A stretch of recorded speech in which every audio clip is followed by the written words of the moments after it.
À la lutte acharnée pour la qualification, Béziers comptait bien profiter de cette réception de Bayonne au stade de la Méditerranée pour continuer de rêver.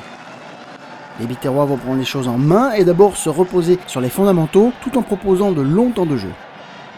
Sollicité dans la ligne, Lambé va trouver une faille. Le jeu passe par le sol et Valentine va simuler un retour grand côté pour passer à Munro d'une superbe chistera. Le numéro 10 casqué croit bien y aller seul, mais il va falloir un nouveau passage au sol pour que le talonneur Steve Fualo emporte tout sur son passage pour inscrire ce premier essai transformé du match. Le quart d'heure de jeu est à peine passé et les joueurs de Mania Edmonds sont devant 7-0. Les coéquipiers du capitaine Batty poursuivent leur domination en vent dans le dos. Ce dernier capte cette pédale touche et le Maul s'organise et avance. Avant le deuxième arrêt, Jean-Baptiste Barrère va s'en extraire et résister à un double plaquage tout en puissance et en vitesse. Le flanqueur inscrit là la deuxième réalisation transformée de la SBH pour un 14-0 puis 17-0 à la marque.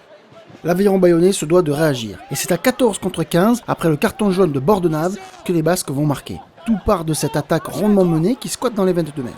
Les Ciels et Blancs ont resserré la défense et n'ont plus qu'à écarter vers Joubert Horn en position d'ailier, qui réduit ainsi quelque peu l'écart au tableau d'affichage. L'Aviron n'est plus mené que 17-5. Mais alors que Bayonne était dans l'avancée, un ballon perdu se transforme en contre et Munro tape loin à suivre dans le troisième rideau. À la course, Fuster sauve en tapant en touche. Sauf que Munro lui-même va récupérer le ballon et joue rapidement la touche. Lambé puis Shevchenko se font la belle sur l'aile avant que Félix Lambé profite de l'offrande pour marquer le troisième essai transformé des Héroltais qui sont largement devant 24-5.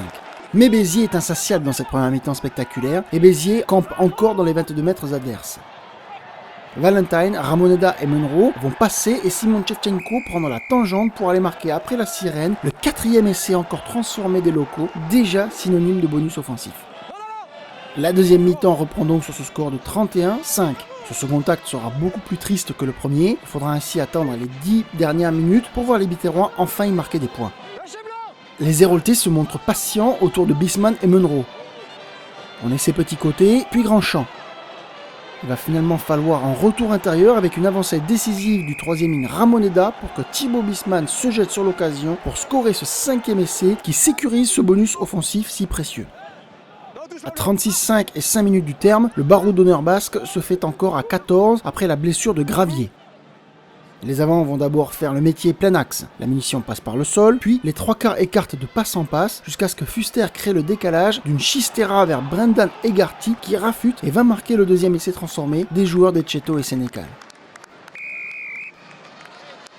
À 36-12, l'addition est tout de même moins lourde pour un aviron déjà qualifié, qui avait fait tourner son effectif, qui a encore connu plusieurs blessures et qui devra marquer des points lors de la dernière journée contre Mont-de-Marsan pour assurer une demi à domicile. Une dernière possession biterroise ne va rien donner, si ce n'est la fin du match pour les hommes des coachs Edmonds et Carmignani. Avec ce succès bonifié, la SBH est toujours en course pour la qualification et a envoyé un signe fort à la concurrence.